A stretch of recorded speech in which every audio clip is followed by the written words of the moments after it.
Hello, வணக்கம் நண்பர்களே. நாம இன்னைக்கு இந்த வீடியோவில் எதை பற்றி பார்க்க போகிறோம் அப்படின்னு பார்த்தீங்கன்னா, சொல்லிலக்கணம் பற்றி தான் பார்க்க போகிறோம். ஏன்னா ஏற்கனவே நம்ம எழுத்திலக்கணம் பார்த்தாச்சு. அதனால இந்த வகுப்பில் எதை பற்றி பார்க்க போகிறோம், சொல் பற்றி பார்க்க போகிறோம். ஓகேவா?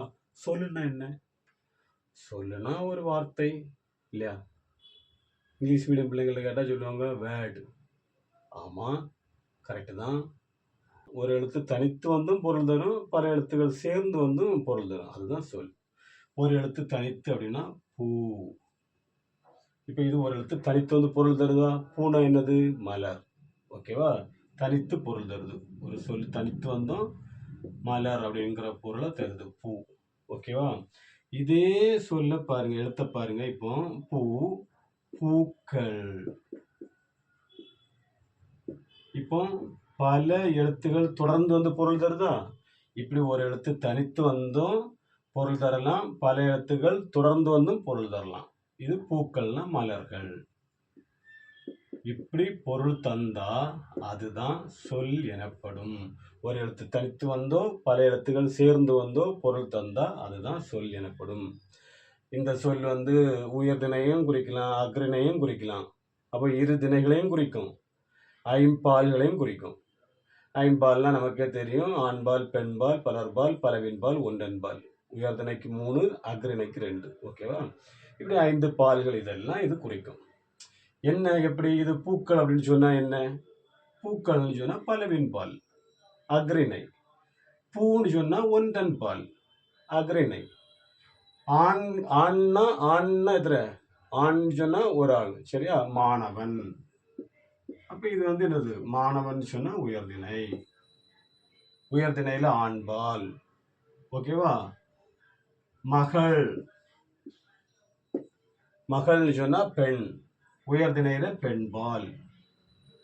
மக்கள். உயர்திணையில பலர்பால். அவ்வளவுதான். ஐம்பாலையும் குறிக்கும், திணையும் குறிக்கும். ஓகேவா? இதுதான் சொல். சரியா? நம்ம சொல் பார்த்துட்டோம். அடுத்து எது பற்றி பார்க்க போறோம்னா மூவகை மொழிகள். மூவகை மொழிகள்.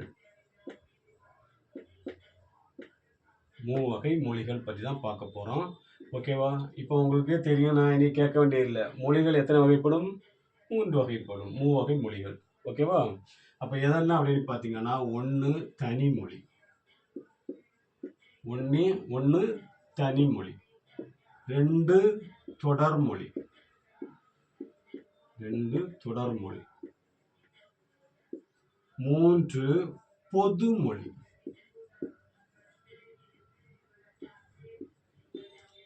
இப்படி மொழி வந்து மொத்தம் 3 வகைப்படும். தனிமொழி, தொடர்மொழி, பொதுமொழி. சரியா? தனிமொழினா வேற ஒன்றும் கிடையாது. ஒரு சொல் தனித்து வந்து பொருள் தந்தா அதான் தனிமொழி. கண், படி. இப்ப இது தனித்து தானே வந்துருக்கு. இப்படி தனித்து வந்து பொருள் தந்தா அதுதான் தனிமொழி. சொல்லும் தனிமொழியும் ஒண்ணுதான். இப்போ ஒரு சொல்லு தனித்து வந்து பொருள் தந்தா அதுவும் சொல் தானே. ஆப்ஷன்ல என்ன இருக்கோ அதை பார்த்தா நம்ம ஆன்சர் கிளிக் பண்ணணும். ஆப்ஷன்ல தனிமொழி கொடுத்துருந்தாங்கன்னா, கண்ணி கொடுத்து ஆப்ஷன்ல தனிமொழி கொடுத்துருந்தாங்கன்னா ஆன்சர் வந்து தனிமொழி. கண்ணி கொடுத்து ஆப்ஷன்ல வந்து சொல் கொடுத்துருந்தாங்கன்னா ஆன்சர் சொல். அவ்வளோதான். ஓகேவா?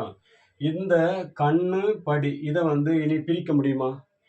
இதை வந்து கண்ணை இனி பிரிக்க முடியாது, படியையும் பிரிக்க முடியாது. இப்படி பகுதி விகுதியா பிரிக்க முடியலைன்னா அதுக்கு பேர் வந்து பகாபதம். பகாபதம். இதை பகுதி விகுதியா பிரிக்க முடியல. அப்போ பகுதி விகுதியா பிரிக்கக்கூடியது என்னது? பகுபதம். அவ்வளவுதான். பகுபதம். இப்போ ஒரு எக்ஸாம்பிள் பாருங்களா. படித்தான், படித்தான். இப்போ இதை நம்ம எப்படி பிரிப்போம்னா, படி, ஏன்னா பகுதி வந்து கட்டளை இருக்கணும். அடுத்தது மெய்யெழுத்து அங்கேயே இருக்கு, இத்து. இப்போ இதை பிரிச்சா இத்து கூட்டல் இந்த தாவை பிரிச்சா இத்து கூட்டல் ஆ. மீதி என்ன எழுத்து இருக்கு? இன். அப்போ இதுதான் பிரிக்க முடியாது. இப்படி பகுதி விகுதியா பிரிக்க முடிஞ்சா இதுக்கு பேரு தான் பகுபதம். ஓகேவா? அப்போ தனிமொழி வந்து பகுபதமாகவும் வரும், பகாபதமாகவும் வரும். அதை ஞாபகம் வச்சுருங்க. அதுக்காக தான் அந்த பகுபதம் பகாபதம் பற்றி சொல்லியிருக்காங்க. ஓகேவா? அடுத்தது பார்த்தீங்கன்னா தொடர்மொழி. அடுத்தது என்னது? தொடர்மொழி. சரியா? தொடர்மொழினா வேற ஒன்றும் கிடையாது. 2க்கு மேற்பட்ட சொற்கள் தொடர்ந்து வந்தால் அதான் தொடர்மொழி. ஆக்சுவலாக இங்கிலீஷில் சொல்ல போனால் ஒரு சென்டென்ஸ். தொடர்னா என்ன? தொடர் வாக்கியங்கள்னு படிச்சிருக்கோம். தொடர்னா என்ன? சென்டென்ஸு. ஒரு சென்டென்ஸாக இருந்துச்சுன்னா அதுதான் தொடர்மொழி. 2க்கு மேற்பட்ட சொற்கள் இருக்கும். புரியுதா? 2 அல்லது 2க்கு மேற்பட்ட. 1க்கு மேற்பட்ட சொற்கள் அப்படின்னு சொன்னாலே கரெக்டு தான். ஓகேவா? 2 சொற்கள் இருக்கா இல்லைன்னா அதுக்கு மேலே சொற்கள் இருந்துச்சுன்னா அதுதான் தொடர்மொழி. தொடர்ந்து வந்து பொருள் தருவது. 2க்கு மேற்பட்ட சொற்கள் தொடர்ந்து வந்து பொருள் தருவது. கண்ணன் படித்தான். இப்படி 2 சொற்கள் அல்லது அதுக்கு மேற்பட்ட சொற்கள் வந்து பொருள் தந்தா அதுதான் தொடர்மொழி. கண்ணன் படித்தான். அடுத்தது 3வது என்னது? பொதுமொழி. பொதுமொழி அதாவது தனிமொழிக்கும் தொடர்மொழிக்கும் பொதுவாக வரக்கூடியது. புரியுதா? அது என்னன்னா தனித்து நின்று ஒரு பொருளை தரும். பலகை. அதுவே பிரிந்து நின்று இன்னொரு பொருளை தரும். புரியுதா? தனித்து நின்று ஒரு பொருளையும் பிரிந்து நின்று இன்னொரு பொருளையும் தந்து இந்த தனிமொழிக்கும் தொடர்மொழிக்கும் பொதுவாக வந்துச்சுன்னா அதான் பொதுமொழி. ரொம்ப சிம்பிள். நீங்கள் தனித்து நின்றுனா இப்படிதான். இதான் பலகை. இது தனி சொல். இந்த பலகைனா என்ன பேரு? இதான் பலகை. இதுவும் ஒரு பலகைன்னு வச்சுருக்கணும். பலகை நம்ம டேபிள்ல எல்லாம் மேலே அடிச்சிருப்பாங்களே அதான் பலகை. பலகை நமக்கு தெரியும். இப்போ இது தனித்து நின்று ஒரு பொருள். அதுவே பிரிந்து நின்று பல கூட்டல் கை. பிரிந்து நின்று இன்னொரு பொருளை தரும். இப்போ நீங்க பாருங்கன்னா பலனா உங்களுக்கு தெரியும் மெனி. சரியா? பலனா மெனி. இங்கிலீஷ்ல மெனி. பல நிறையா. பல அப்படி. ஓகேவா? கைனா உங்களுக்கு இப்போ தெரியும். கைனா என்னது? கை. இது ஒரு கை. இப்போ 2 கை. உங்கள் கையெல்லாம் சேர்த்தா நிறைய பல கைகள். பொருள் மாறுதா? பிரிந்து நின்று ஒரு பொருளையும் புரியுதா? தனித்து நின்று ஒரு பொருளையும் தந்து தனிமொழிக்கும் தொடர்மொழிக்கும் பொதுவாக வந்துச்சுன்னா அதுதான் பொதுமொழி. நம்ம பாட புத்தகத்தில் இருக்கிற ஒரு எக்ஸாம்பிளை பார்ப்போமா? பாட புத்தகத்தில் என்ன இருக்கு? 8 இருக்குன்னு நினைக்கிறேன். 8. புரியுதா? இதை எப்படி நம்ம 8னா என்ன? ஆக்சுவலாக 8னா நமக்கு தெரியும். 8னா நம்பர். சரியா? எண். தமிழில் வந்து எண். 8னா எண். அதே இங்கிலீஷில் வந்து நீங்கள் நம்பர்னு சொல்லணும். இப்போ இந்த 8 பிரிங்க. எல் கூட்டல் தூ. இது தனித்து நின்று நம்பர் அப்படிங்கிற ஒரு பொருளை தருது. எண் அப்படிங்கிற ஒரு பொருளை தருது. இதுவே பிரிந்து நின்று எள்ளுன்னா நமக்கு தெரியும். சாப்பிடக்கூடிய எள்ளு இருக்குல்ல, எள்ளு. கருப்பட்டியும் எள்ளு முட்டாயின்லாம் சொல்லுவாங்க. கருப்பட்டியும் எள்ளையும் போட்டு நல்லா விரசி சாப்பிட்டா உடம்புக்கு சத்தானதுன்னு சொல்லுவாங்க. எள்ளு.